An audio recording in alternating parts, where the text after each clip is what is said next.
नमस्कार। केंद्र सरकार की ओर से लाए गए 3 कृषि कानूनों के खिलाफ जारी किसानों के आंदोलन के बीच कृषि मंत्री नरेंद्र सिंह तोमर ने गुरुवार को एक प्रेस कॉन्फ्रेंस आयोजित की। इस दौरान उन्होंने इन कानूनों पर सरकार का पक्ष रखा और कहा कि किसानों की चिंता वाले प्रावधानों को दुरुस्त करने के लिए सरकार प्रतिबद्ध है। उन्होंने कहा कि प्रधानमंत्री नरेंद्र मोदी के नेतृत्व वाली सरकार किसानों की बेहतरी के लिए काम कर रही है और देश के अन्नदाताओं की स्थिति को सुधारना चाहती है। कृषि कानूनों पर चल रहे किसानों के विरोध को लेकर तोमर ने कहा कि सरकार किसानों को मंडी की बेड़ियों से आजाद करना चाहती है, जिससे वे अपनी उपज देश में कहीं भी किसी को भी अपनी कीमत पर बेच सके।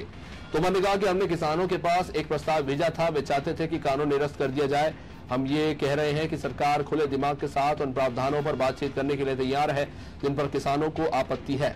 ये कानून एपीएमसी या एमएसपी को प्रभावित नहीं करते। हमने ये बात किसानों को समझाने की कोशिश की। एमएसपी चलती रहेगी। तोमर ने कहा कि ऐसा कहा जा रहा है कि किसानों की जमीन पर उद्योगपति कब्जा कर लेंगे। गुजरात, महाराष्ट्र, हरियाणा, पंजाब, कर्नाटक में कॉन्ट्रैक्ट फार्मिंग लंबे समय से चल रही है, लेकिन कहीं भी ऐसा देखने को नहीं मिला है कि किसी उद्योगपति ने किसान की जमीन हथिया ली हो। रेट पर तो व्यापारी टैक्स की वसूली किसान से ही करता है। अगर टैक्स नहीं लगेगा इसका फायदा अंततोगत्वा किसान को होगा, लेकिन फिर भी अगर आपकी आपत्ति है तो हम लोग इस पर विचार करने को तैयार हैं।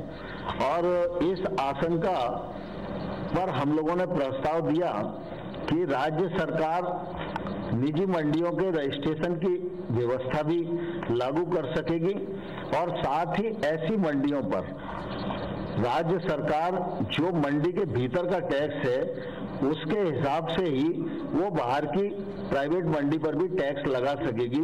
तो उनकी इस आशंका को भी निर्मूल करने की हम लोगों ने अपने प्रस्ताव में कोशिश की है।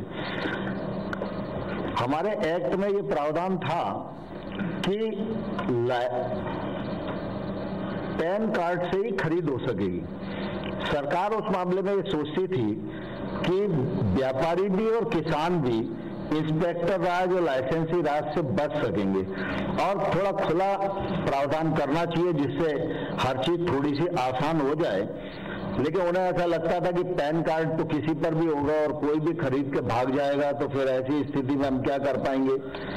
तो हमने कहा ठीक है, अगर आपको ये आशंका है तो इसको भी हम विचार करने के लिए तैयार हैं। तो इस आशंका को दूर करने के लिए हम लोगों ने प्रस्ताव उन्हें दिया कि इस शंका के समाधान हेतु राज्य सरकारें इस प्रकार के पंजीयन के लिए नियम बनाने की शक्ति उनको प्रदान की जाएगी और जिससे कि स्थानीय परिस्थितियों के अनुसार राज्य सरकार नियम